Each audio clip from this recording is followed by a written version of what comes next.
Maka baca itu dengan artinya surat yang ke-43 ayat 61 nih yang Al-Quran ini. Isa itu benar-benar memberikan pengetahuan tentang hari kiamat. Isa ngajari ilmu kiamat toh. Nabi terakhir yang turun nanti di menjelang kiamat Nabi Isa toh. Nah, kalian itu kalau mau ikut jalan benar harus ikut Yesus, itulah jalan yang benar.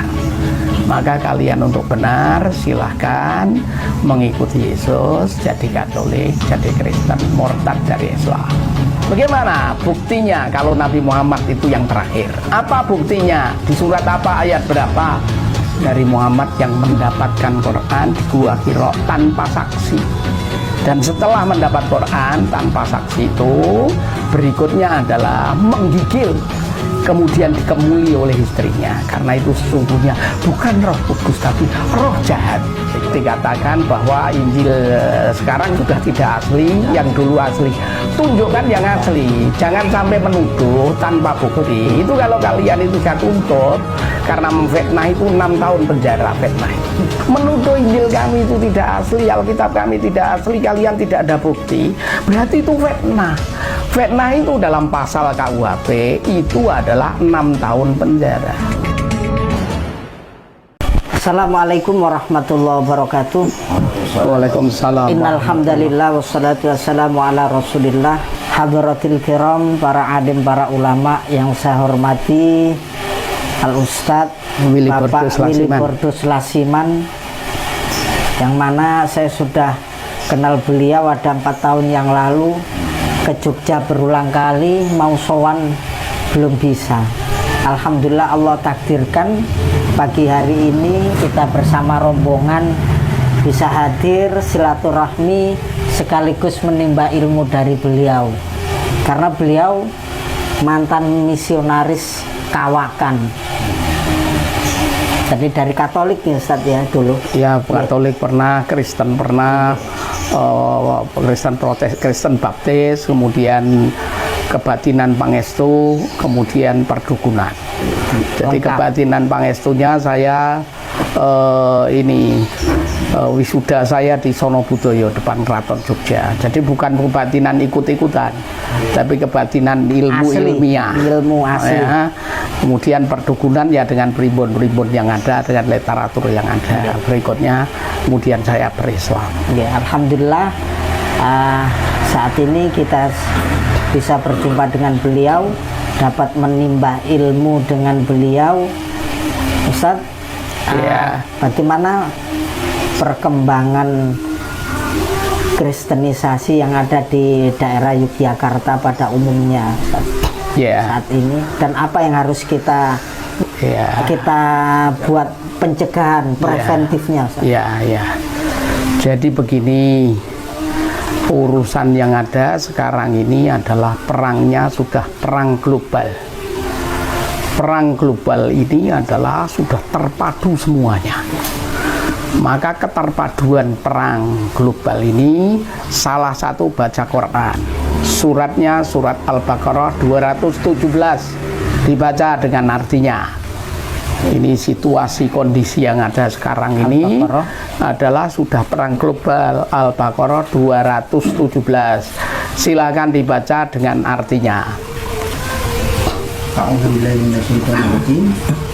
Bismillahirrahmanirrahim. Yas'alunaka 'anil syahril haram qitalun fi qul qitalun fihi kabir wa saddun 'an sabilillahi wa kufrun bih wal masjidil harami wa ikhraju ahlihi minhu akbaru 'indallah wal fitnatu akbaru minal qatl wallahu yazaluna yuqatiluna hatta yaruddukum 'an dinikum. Terus belum selesai ya. Yartadid minkum 'an dinihi fayamut wa huwa kafirun fa ulaika habitat a'maluhum fid dunya wal akhirah wa ulaika ashabun nar hum fiha khalidun. Ya, yang lainnya baca artinya. Ayo, gantian supaya suaranya ganti. Artinya, ayo yang mantap. Mereka bertanya kepadamu Muhammad tentang berperang pada bulan haram.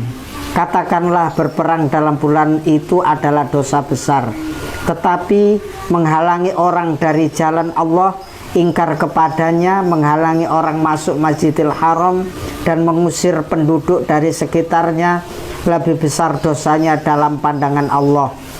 Sedangkan fitnah lebih kejam daripada pembunuhan. Mereka tidak akan berhenti memerangi kamu sampai kamu murtad keluar dari agamamu. Jika mereka sanggup, barang siapa murtad di antara kamu dari agamanya, lalu dia mati dalam kekafiran, maka mereka itu sia-sia amalnya dunia dan akhiratnya, dan mereka itulah penghuni neraka, mereka kekal di dalamnya. Ya, jadi Allah sudah mengingatkan kita harus selalu berlindung kepada Allah dari godaan setan yang terkutuk. Setan itu ada yang wujudnya bisikan hati, ada yang wujudnya manusia. Bisa jadi setan itu lembut termasuk virus. Maka kita ini dalam menghadapi situasi kondisi yang ada sekarang ini sudah perang, namanya perang global, terpadu secara lengkap. Saya diajar oleh guru saya dulu, salah satu guru saya di Kramat Raya 45 sana adalah Profesor Saifuddin. Itu adalah profesornya Dewan Dakwah Islamiyah. Maka dia sudah mengajarkan hal ini ke saya itu di tahun 90-an, bahwa suatu saat nanti akan ada perang, namanya perang global yang ada. Ya selain ya nuklir oke, virus oke, fitnah oke, wah sudah perang terpadu. Maka hidup ini yang terbagus adalah damai, jangan perang. Itu yang terbagus. Tapi ternyata setelah perang Badar itu ada perang yang lebih utama, yaitu memerangi hawa nafsu. Maka hidup ini yang paling berat dari semua yang berat, itu memerangi hawa nafsu. Perang di bulan haram itu ada 4 bulan ya, diantaranya ya ada bulan Rajab, kemudian bulan Muharram, dan sudah hafal semua kalian nanti tafsirnya. Tetapi ternyata perang itu pun di bulan itu pun masih ada yang lebih berat. Yang lebih berat setelah perang itu apa tadi? Setelah perang bulan haram, baca berikutnya, kata berikutnya yang 217 tadi. Menghalangi manusia dari jalan Allah. Nah, menghalangi dari jalan Allah. Menghalangi di jalan Allah itu bisa jadi ditakut-takuti, tidak usah ngaji, tidak usah kumpul, tidak usah jamaah, tidak usah haji, tidak usah umroh. Ini adalah lebih besar dosanya. Ya, setelah itu apa lagi? Berikut, ayo dibaca urutan supaya Kafir kepada Allah. Ya, kafir kepada Allah. Kafir itu lebih besar lagi. Terus lagi Menghalangi masuk masjidil haram. menghalangi masuk masjid, sehingga masjid ini bisa jadi sepi, Jaraknya sholat dan sebagainya itu adalah Masya Allah, ya Masjidil Haram, ya ke masjid kita sendiri. Sekarang ini bicara tentang pemurtadan lokal itu sudah tidak zamannya, udah zaman YouTube dan internet. Jadi kalau daerah-daerah tertentu di lereng-lereng Merapi, lereng-lereng Jogja yang ada, lereng di Tawangmangu dan sebagainya, bisa jadi itu hanyalah pemurtadan melalui kemiskinan. Itu kelas rendah. Yang kelas tinggi itu kelas pemikiran. Jadi sekarang kita harus sudah meningkat sampai dengan tingkat globalisasi. Selain juga harus memperhatikan yang Jawa Timur kena musibah kemarin, kita semangat, setelah melempem mereka masuk dan seterusnya. Ya. Berikutnya setelah kafir pada Allah apalagi? Mengusir penduduknya. Nah, bisa jadi pada diusir. Ya, Israel, Palestina, kemudian yang lain-lain lagi, bisa jadi untuk proyek tertentu, penduduk diusir dan sebagainya. Itu adalah terjadi, dan itu adalah salah satu hal yang ada. Kalau perlu untuk proyek-proyek tertentu, perusahaan-perusahaan tertentu yang bekerja sama secara global. Nah, karena begitu kenyataan yang ada. Lanjutkan. Berbuat fitnah. Berbuat fitnah ini lebih kejam dari pembunuhan. Sekarang fitnah melalui YouTube, melalui ini harus ada laskar YouTube yang tangguh. Loh, ini keterpaduan yang ada. Perang fitnah luar biasa.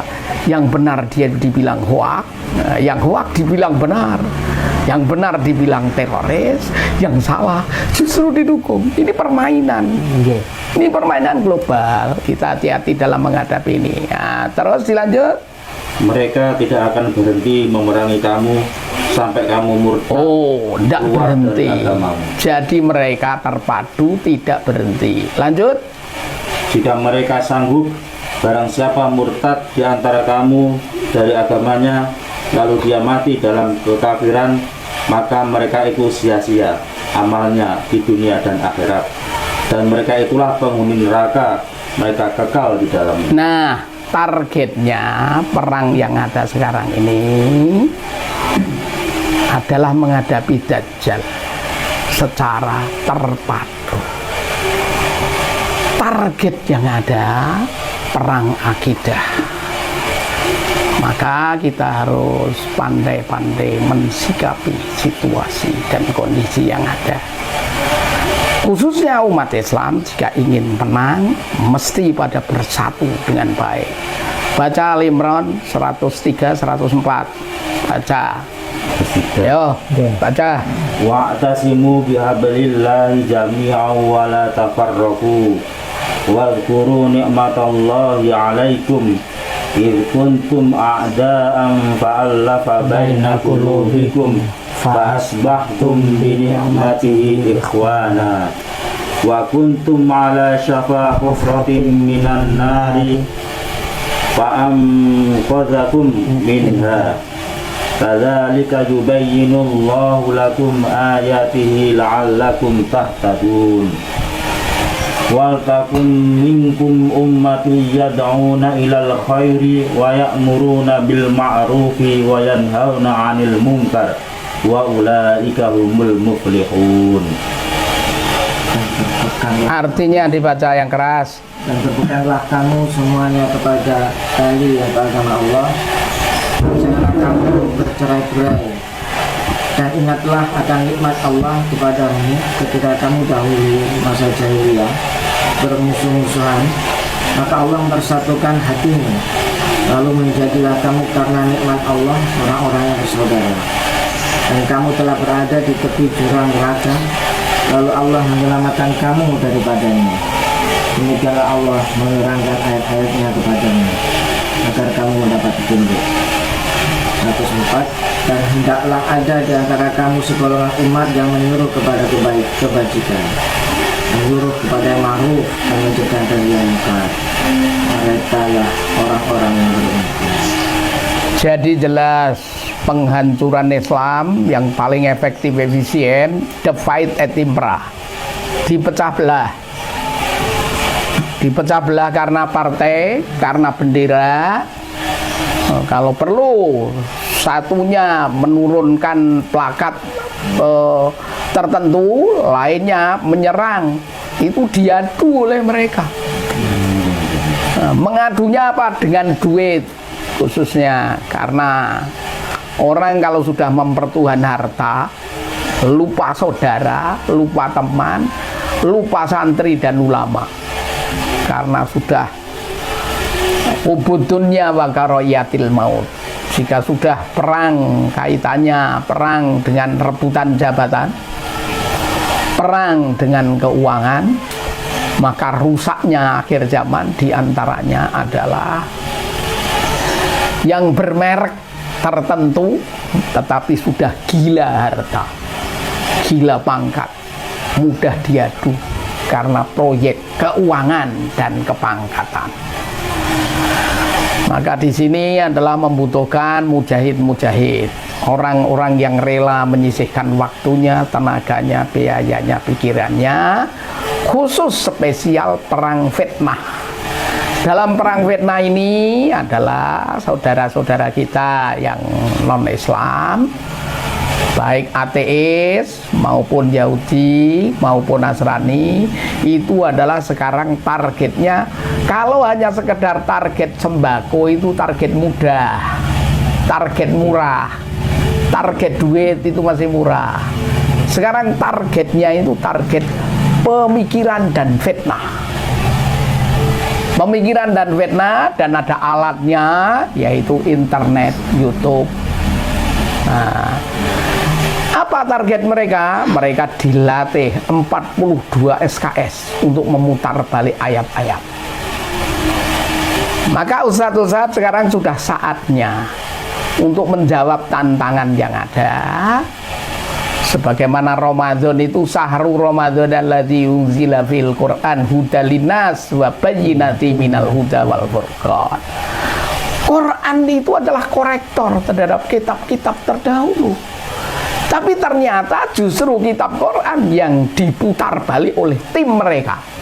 Tim mereka itu namanya tim pemutar balian atau tim Ghuzul Fikri. Baca Quran surat 3 ayat 78. Wa inna minhum la fariqan yalghuna alsinatahum bil kitabi litaksabuhu minal kitabi wa ma huwa minal kitab wa yaquluna huwa min indillah wa ma huwa min indillahi wa yaquluna 'ala Allahil kadhiba wa hum ya'lamun. Sesungguhnya di antara mereka ada segolongan yang memutar-mutar lidahnya membaca Alkitab supaya kamu menyangka yang dibacanya itu sebagian dari Alkitab, padahal ia bukan dari Alkitab, dan mereka mengatakan iya yang dibaca itu datang dari sisi Allah, padahal ia bukan dari sisi Allah. Mereka berkata dusta terhadap Allah sedang mereka mengetahui. Ya, jadi ayat-ayat itu diputar balikkan. Ayat-ayat yang diputar balikkan mana? Ini ayat diputar balikkan untuk memurtadkan kiai dan santri. Saya beritahu contoh, ini yang paket singkat, yang paket panjang 42 SKS. Sekarang saya beri yang 15, 10 atau 20 menit. Ini ayat yang diputar balikkan dalam Islam ini, Quran surat 19 71 72, dibaca. Ayo yang baca yang mantap, yang keras. Tidak ada seorang pun di antara kamu yang mendatanginya neraka. Hal itu bagi Tuhanmu adalah suatu ketentuan yang sudah ditetapkan. Ya, terus ayat 72-nya. Kemudian kami akan menyelamatkan orang-orang yang bertakwa dan membiarkan orang-orang yang zalim di dalam neraka dalam keadaan berlutut. Ya. Jadi orang Islam pasti masuk neraka itu. Jelas toh? Yang tidak masuk neraka yang takwa, betul? Nah, kalian semua ini orang Islam itu kata sana, dalam pemahaman sana pasti masuk neraka kecuali yang takwa. Maka kamu orang Islam ini sudah begitukan, lagi kurang ngaji, ngajinya nggak dengan makna, tafsirnya nggak tahu juga, bahkan ustadznya nggak menjelaskan juga. Kalau sudah sulit, jawabannya wallahu alam bisawab. Nah, ini harus ditingkatkan kajian yang ada. Nah, yang takwa itu siapa? Kamu pengen masuk surga toh? Iya. Betul? Syarat masuk surga takwa toh? Nah, takwa itu ada di surat Al-Maidah ayat 46. Baca. Wa qaffayna ala atharihim bi Isa ibn Maryam musaddiqan lima baina yadayhi minat Taurah wa atainahul injila fihi hudaw wa nur wa musaddiqan lima baina yadayhi wa minat Taurati wa hudaw wa mau'izatan lil muttaqin. Dan kami teruskan jejak mereka dengan mengutus Isa putra Maryam membenarkan kitab yang sebelumnya yaitu Taurat, dan kami menurunkan Injil kepadanya dan di dalamnya terdapat petunjuk dan cahaya, dan membenarkan kitab sebelumnya yaitu Taurat, dan sebagai petunjuk serta pengajaran untuk orang-orang yang bertakwa. Yang takwa itu ikut Injil, betul toh? Di ayat itu yang takwa ikut Injil kan? Lah kalian sudah ikut Injil belum? Belum toh? Karena kalian ini belum ikut Injil, maka ikut Injil itu. Karena Nabi Muhammad pun disuruh ikut Injil. Surat 10 ayat 94. Fa in kunta fi syakkin mimma anzalna ilaika fas'alil ladzina yaqra'una al-kitaba min qablik laqad ja'akal haqqu min rabbika fala takunanna minal mumtarin.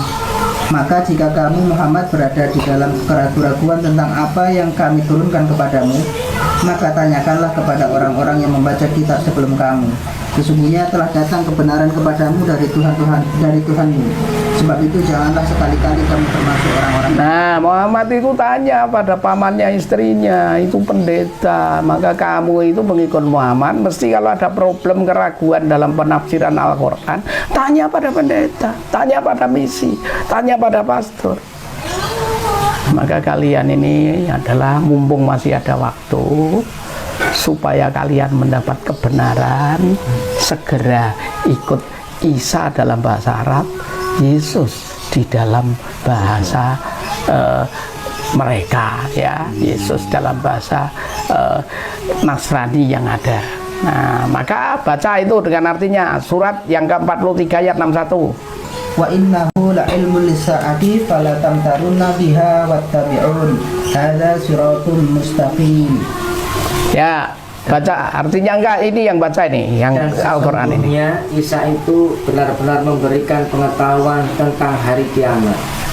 Karena itu janganlah kamu ragu-ragu tentang kiamat itu dan ikutilah aku, inilah jalan yang lurus. Nah, Isa ngajari ilmu kiamat toh? Bener. Nabi terakhir yang turun nanti di menjelang kiamat, Nabi Isa toh? Nah, kalian itu kalau mau ikut jalan benar harus ikut Yesus, itulah jalan yang benar. Maka kalian untuk benar silahkan mengikuti Yesus, jadi Katolik, jadi Kristen, murtad dari Islam. Begitulah teknik sebentar. Gimana kira-kira dengan pemikiran yang ada ini gimana menjawabnya? Silakan. Saya tanya karena kalian ini aktivis yang bertanggung jawab di lingkungan masyarakat, wajib mencerdaskan umat dan masyarakat, wajib dilatih secara khusus sehingga bisa menjawab, bukan sekedar wallahu a'lam bishawab. Nah, gimana, monggo? Kalau saya jawabnya gini, Nabi terakhir itu Nabi Muhammad, dan Isa mengikuti ajaran Muhammad kan gitu. Jadi ya kebenaran mutlak ya tetap di Nabi Muhammad. Ya. Kalau saya menjelaskan itu. Nah, ini memang betul jawaban yang ada begitu. Tapi argumentasi yang ada itu, mereka berargumentasi begitu. Bagaimana buktinya kalau Nabi Muhammad itu yang terakhir? Apa buktinya? Di surat apa, ayat berapa? Surat Al-Maidah Ayat berapa? ayat berapa itu ya? Al-yawma akmaltu lakum itu. Al-yawma akmaltu lakum dinakum wa atmamtu alaikum nikmati wa raditu lakumul Islam. Ya, itulah jawaban yang ada dari Muhammad yang mendapatkan Quran di Gua Hira tanpa saksi.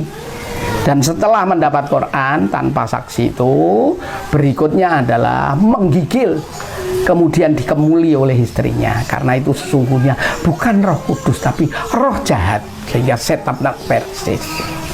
Begitulah. Apa jawabnya? Siapa saksinya ketika itu? Yo, ini contoh. Yo, dengan mau jawab? Ya, kalau dalam tafsir itu kan yang dimaksud dengan ahli kita dan Nasrani itu beda. Kita zaman Rasulullah itu kenapa Rasulullah suruh tanya ke ahli kita? Karena ketika itu ahli kita masih tauhid, jadi masih asli ya. Mereka percaya Nabi Isa itu bukan Tuhan, agamanya agama tauhid. Sehingga kalau zaman sekarang sudah beda lagi karena Injil banyak sudah dirubah, bukan ahli kitab lagi. Ya. Sekarang Nasrani. Ya. Jadi jawabannya begitu, dikatakan bahwa Injil sekarang sudah tidak asli, yang dulu asli. Tunjukkan yang asli, jangan sampai menuduh tanpa bukti. Itu kalau kalian itu saya tuntut karena memfitnah itu 6 tahun penjara fitnah itu. Buktikan yang asli mana? Nah ini yang susah kan pembuktian itu. Nah, di dalam Injil sendiri kan ada benturan-benturan ayat. Oh, yang mana buktinya? Yang benturan yang mana? Kemudian yang asli yang mana? Menuduh Injil kami itu tidak asli, Alkitab kami tidak asli, kalian tidak ada bukti. Berarti itu fitnah. Fitnah itu dalam pasal KUHP itu adalah 6 tahun penjara. Nah, gimana kira-kira? Kalau berani kita proses. Ini maaf. Loh, saya sebagai mantan sana, saya menyampaikan begitu. Maka kita itu harus mengadakan pelatihan. Bukan sekedar datang membawa bantuan wujud itu saja. Bantuan boleh, tetapi harus terpadu pemikiran yang ada. Karena perangnya sekarang global. Fitnah yang ada di YouTube, bagaimana benturan-benturan yang ada, YouTube pemutar balikan, bahkan Ustadz Quran Saifuddin Ibrahim saja murtad dan seterusnya, dan banyak lagi tim mereka. Maka kita sekarang yang terbagus adalah ada pelatihan. Ini kader-kader berlatih. Setelah itu besok kader-kader ini jadi pimpinan kos-kosan mahasiswi santri yang diberi fasilitas potongan kos-kosan berapa, tapi dia jadi mahasiswa kader yang berpotensi. Itu kalau mau berjuang. Untuk menjawab itu semua, itu adalah sesungguhnya kalau mau jadi ahli kitab yang benar, itu maka buka surat 5 ayat 68. Qul ya ahlal kitabi lastum ala syai'in hatta tuqimut taurata wal injila wa ma unzila ilaikum min rabbikum wa la yazidanna katsiran minhum ma unzila ilaika min rabbika tughyanan wa kufra fala ta'sa 'alal qaumil kafirin.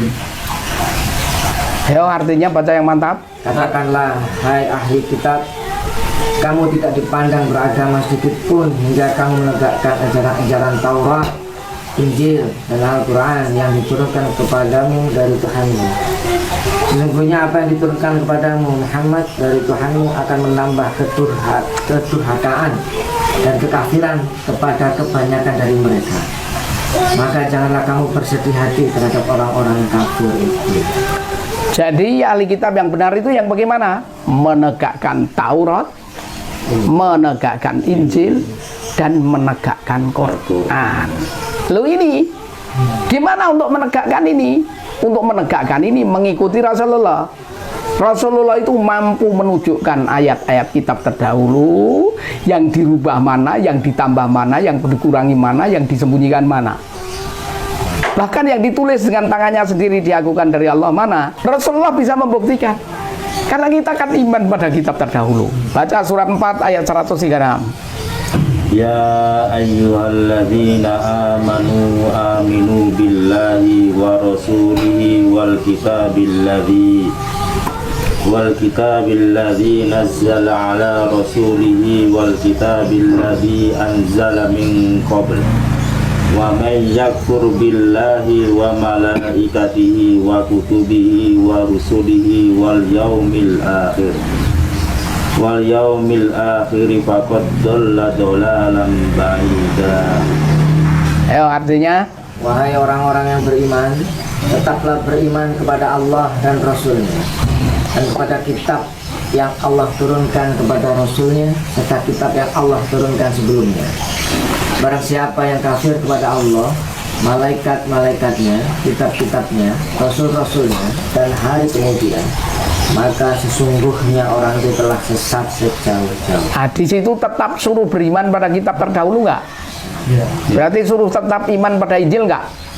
Iya. Nah, kalau suruh tetap iman pada Injil berarti harus punya pengetahuan tentang Injil nggak? Nah, sekarang umat Islam pada tahu tentang Injil nggak? Tidak. Nah, ini problematika kekalahan yang ada. Maka kita harus mengikuti Rasulullah. Sebagaimana baca saja ini ya, sebagian. Sebenarnya kan nanti kalau mau komplit dari 12 sampai 22, baca saja surat Al-Maidah 13, 14, 15.